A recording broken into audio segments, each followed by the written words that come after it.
salaamu ullaahi calaykum saaxiibada qiimaha badan ee ku xihan kanaalka ogaalka dunida.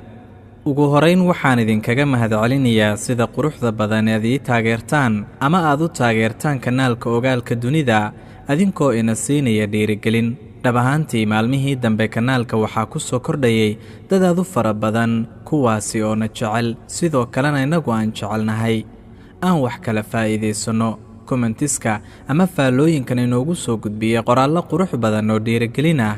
run ahaantiina qofku markuu akhriyo wax badan hore u sii wadaya ama dhabarka ka sii dharbaaxaya oo dhiirigelin iyo hore u socosho u sii noqonaya. waxaana leeyahay anigoo ah maxamed maahir, soo dhowaada saaxiibada qiimaha badan ee ku cusub kanaalka ogaalka dunida. ku soo dhowaada gacmo furan iyo qalbi saafi ah. ilaahay iidankii waxaan halkan idinkugu soo gudbin doonaa barnaamijyo qiimo badan oo idin raaligeliya aadna aad uga heshaan. dalabkiinnuna meesha kama marna, oo haddii aad jeceshahay barnaamij gaara inaan soo diyaarino ama aad doonayso wax ummaddu ay wax ka faa'iidayso ama aad garanayso mawduuc muhiima oo bulshada wax u taraya gaar ahaan ummaddan muslimka ah ee aan ku hadlayo afkeeda ee Soomaaliyeed, inagula wadaag oo inoogu sheeg emailka ama markaasi qaybta hoose ee faallooyinka ama kommentiska. asxaabtii hore u joogtana iyaguna meesha kama marna, madaxaad inoo saaran tihiin. soo dhowaada dhammaantiin. barnaamijkeennan maanta waxaan uga hadli doonaa qayb ka mid a maasuuniyadda oo ah warbaahinta.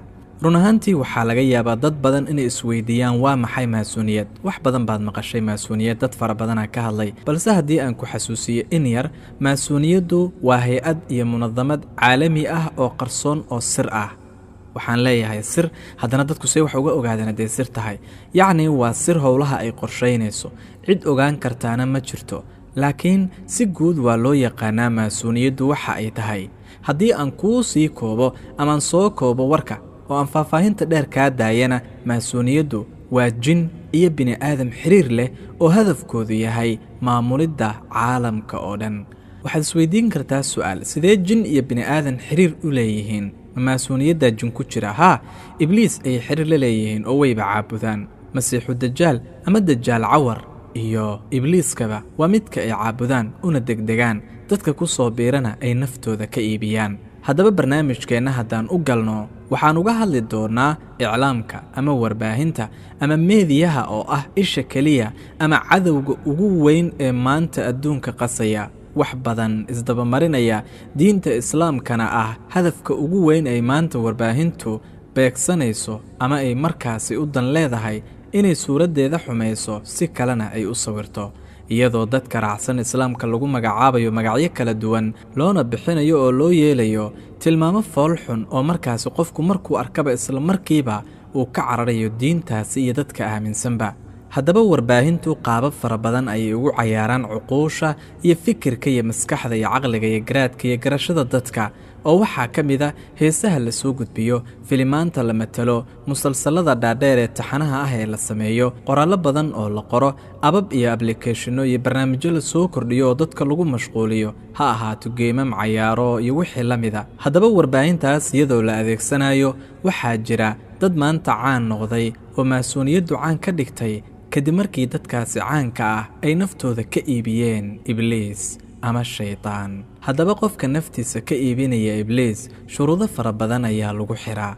haddii uu ahaa qof muslim ah waa inuu diintaa ka soo baxo, sidoo kalena uu sameeyo waxyaabo diintaasi lid ku ah, caddaynaysana inuu bannaanka ka yahay oo cadow uu ku yahay diintaasi. sidoo kale waxaa siman qof muslima iyo qof aan muslim ahayn, qof walbaa waa uu ku beeri karaa maasuuniyadda, oo heshiiskaas uu qofku la gelayo waxyaabo badan ayaa laga saxiixdaa. ogowna heshiiskaas ma ahan mid ku eg wakhti kooban ee waa ilaa noloshaada. yacni intaad nooshahay maasuuniyadda ayaa ku leh, waxay rabtay kuu dhiibaysaa, waxay ku siinayaan lacag, guryo, gaari, wax allaalo waxaad nolosha ka rabto dhan way ku siinayaan. laakiin waxaad tahay addoon ay iyagu leeyihiin oo fariimaha ay rabaan ay bulshada ugu gudbiyaan.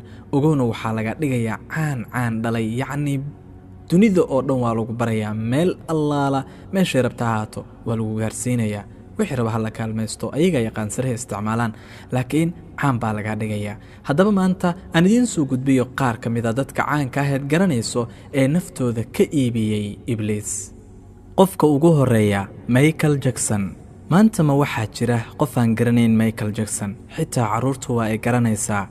waxa uuna noqday nin caan ah dunida oo dhan laga yaqaano meelo badan oo daafaha dunida ka mid ah dad taageerayaal ayuu ku leeyahay oo aan weligii hilmaamin sidoo kalena aanu maskaxdooda marnaba ka bixin waxyaabaha caanka ka dhigay dadkan jeclaysiiya Michael Jackson waxaa ka mid ah la dagaalankiisii uu la dagaalami jiray cunsuriyadda yacni dadka madow iyo dadka cad cunsuriyadda ka dhexdhexaysa iyo weliba sida xun ee markaasi loo caayo loo aflagaadiyo loo heebsooco dadka madmadow ayuu la dagaalami jiray taana waxay keentay inay dad badan oo arrintaa ka soo horjeeda ay jacayl u qaadaan taageeradii ay u sii hayeen ay sii xoog badnaato Michael Jackson dabcan waxa uu ka mid ahaa xidigaha ugu waaweyn ee naftooda ka iibiyey Ibliis ama markaasi garbaha ugu adag iyo tiirarka waaweyn ay ku boodo maasuuniyaddu ayuu ahaa balse mar dambe waxaa dhacday arrintii la yaabka lahayd sanadkii 2009 kadib markii la sheegay inuu dhintay Michael Jackson dhab ahaantii dadkii waa ay wareereen waana laga yaabay sida xaalku yahay waxaa la isweydiiyey tolow Michael Jackson ma dhintay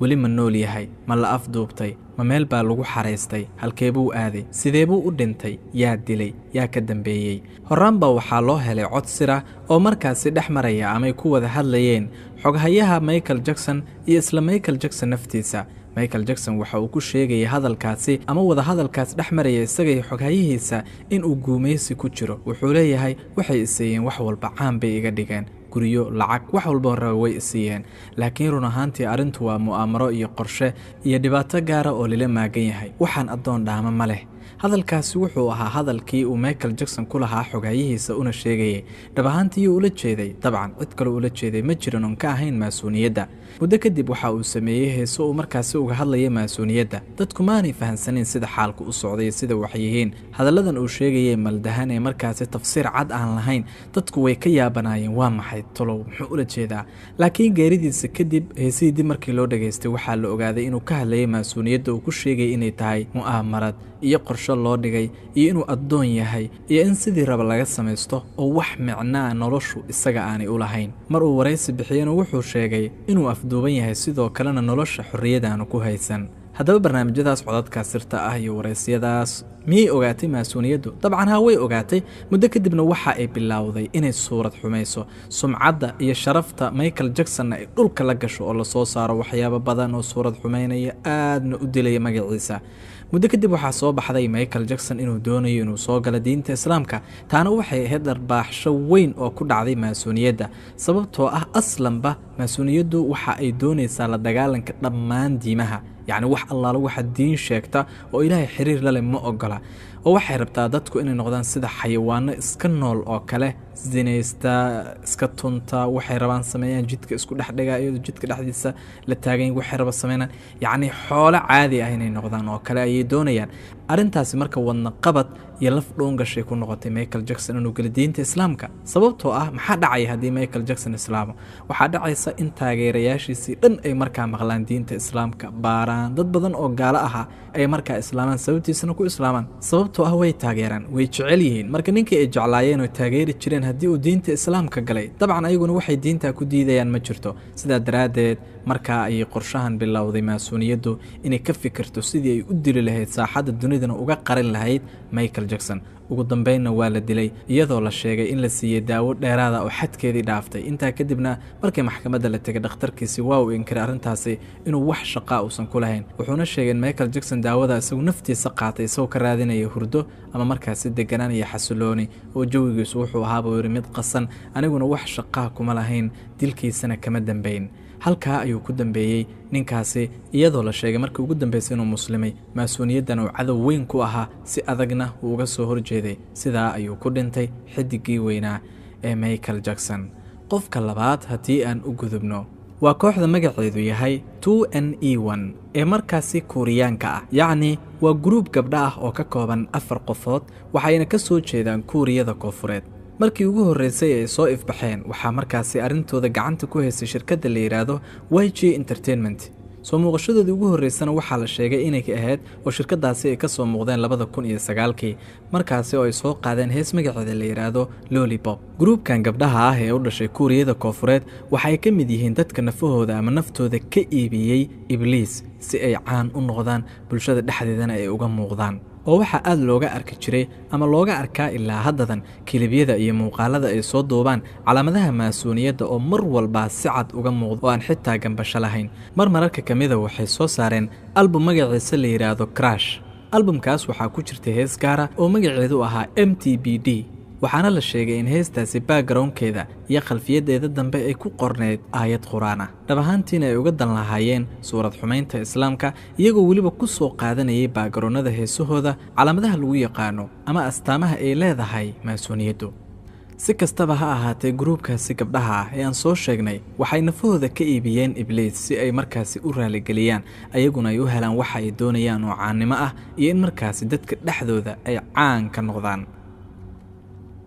qofka xiga ee barnaamijkeenan ku soo qaadanayno sidoo kalena naftiisa ka iibiyay Ibliis waa gabadha lagu magacaabo ee fanaanada caanka ah Ariana. Ariana waxa ay ka mid tahay dadka markaasi naftooda ka iibiyay Ibliis sidoo kalena ka shaqeysta oo ka mid ah gruubka maasuuniyadda. gabadhani waxay ka mid tahay fanaaniinta ugu caansan ee fusuqa iyo fasahaadka dunida ku faafiya, waana hawsha ugu weyn ee maasuuniyaddu ay doonayso in dunidan diin laga waayo, dhaqankuna halaabo, dadkoo diimihii haysta ay magacuyaal noqdaan oo keliya wax macnaana aan laga soo qaadin. gabadhani marar badan waxaa lagu arkay astaamaha maasuuniyadda sida calaamadda ama astaanta isha oo kale oo lagu yaqaano maasuuniyadda. sidoo kale mid ka mid ah heesaheeda ayaa la kala gediyey oo markaasi refersi lagu sameeyey, waxaana ku jiray erayo la yaab leh oo ay leedahay dhammaantood dil Ibliisow.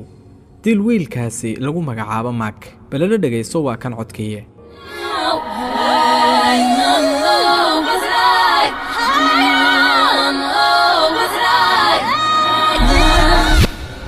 haddaba sidaad maqlayseen waxay lahayd dhammaantood dil wiilkaasi lagu magacaabo Mark. 2 bilood kadib waxaa dhacday arrin la yaab leh. dhab ahaantii waxaa dhintay 2 bilood kadib markii heestaasi soo baxday saaxiibkeedii hore iyo ninkii hore ee ay jecleed ee lagu magacaabi jiray Mac Miller oo isaguna ah wiil raabka qaada oo markaasi heesahaasi caan ku ah. 2 bilood kadib xaaladiisa waxaa lagu sheegay markii uu dhintay inuu isagu gacantiisa isku dilay, laakiin dadku waxay isku xireen heestaasi oranaysa dil wiilkaasi dil dhammaantood iyo weliba dhimashada 2 bilood kadib uu dhintay saaxiibkeedii hore ee Mac oo ay markaasi kala tageen. طبعا arrintaasi waxay eg tahay mid baciida oo fog oo aan la rumaysan karin. iyaduna ma aysan dilin, balse waxaa la sheegay inay amartay maasuuniyadda oo ay ka dalbatay inay markaasi saaxadda dunida ka qariyaan ama inuu dhinto ay sabab u noqdaan. si kastaba ha ahaatee Ariana waa mid ka mid ah xidigaha ugu waaweyn ee naftooda ka iibiyay Ibliis.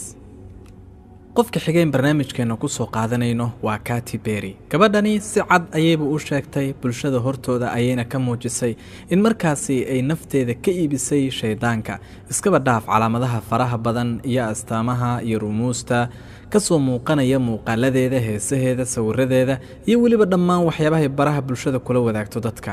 waa kan muuqaalkan ay ku sheegayso inay nafteeda ka iibisay Ibliis. what was going on in my life at 15 and that's how I got introduced to the music industry. I swear I wanted to be like the Amy Grant of music. Yeah.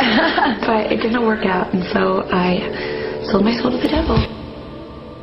markii aan jiray da'da 15 sano waxaan galay caalamka musiga. waxaan doonayay inaan noqdo sida hooyaday oo kale Grant, yacni hooyadeedu waa heesaa, laakiin arrintaasi laguma guuleysan. sidaa daraaddeed nafteeda waxaan ka iibiyay shaytaan. haddaba Katy Perry sababtay nafteeda Ibliis uga iibisay waa inay caan noqoto, dunidana laga wada barto. markii hore heesay soo qaaday cid daawatay oo markaasi muhiimad si samaanay jirin oo daneysay. mar labaad ay soo heestay haddana ever wax danay imaanay jirin. markaasay maasuuniyaddu aragtay, way la hadlay kaalay anaga ayaa caan ka dhigayna, lacag ku siinayna, waxaad rabtaan ku siinayna, bis nagu soo biir. way ku biirtay, kadibna waa loo kala kiciyay caalamka oo dhan caani ka noqotay la heesaheeda iyo bilyanis ay markaasi daawadeen. haddaba walaalayaal waxaa jira in badan oo ka mid ah dhalinteena oo markaasi wiilal iyo gabdhaba isugu jira oo taageera fanaaniintan, ha ahaato Katy, Ariana iyo kuwa kaloo badanba. ogowna fanaaniintaas waxay nafahooda ka iibiyeen Ibliis si ay ku dhumiyaan, adigana diinta kaaga fogeeyaan. sababtoo ah maasuuniyaddu ma doonayso inaad noqoto qof muslima oo ku dhintay muslimnimo, waxay rabtaa inaad ku dhimato hoog iyo halaag iyo balaayo.